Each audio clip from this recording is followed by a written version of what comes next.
এখান থেকে এই ডালিটা এইভাবে কেচি দিয়ে কেটে ফেলবেন।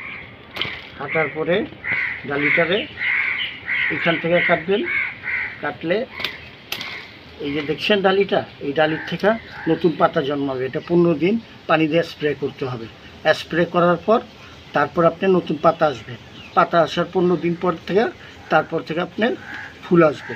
এটা যে আম, ঠিক আছে? এই যে দেখেন, এই যে আম, এই যে দেখছেন আম ঝুলতেছে। এই যে দেখেন কমলা। তারপর আপনাদের পেয়ারা কেটে দেখাবো। এখানে আসেন, এখানে আসলে এই দেখেন পেয়ারা, এই দেখেন পেয়ারাটা এইখান থেকে কাটতে হবে, একদম সমান বরাবর কাটতে হবে। কাটলে এখান থেকেই নতুন পাতা আসবে, পাতার থেকে নতুন ফুল আসবে। আবার এখানে আসেন, আসলে আপনার এই এখানে দেখেন যে কামরাঙ্গা আছে, এই যে কামরাঙ্গা, এই কামরাঙ্গাটা আমি এইখান থেকে কেটে ফেললাম। কাটার পরে এই ডালিগুলো দেখছেন, এই ডালিগুলোর থেকে নতুন ফুল আসবে।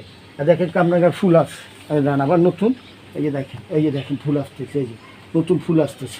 তা আপনি ডালিগুলো এইভাবে কাটবেন। কাটলে আপনারা নতুন পাতা আসবে, পাতার থেকে ফুল আসবে। যে ডালিটা কেটে ফেলবেন 15 দিন পর্যন্ত পানি দেবেন। 15 দিন পরে নতুন পাতা আসবে।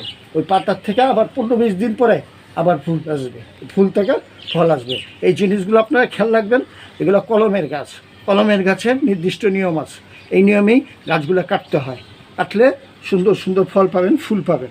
এগুলো শিক্ষণীয় ব্যাপার, আপনারা শিখবেন। শিখলে তারপর আপনার ফলগুলো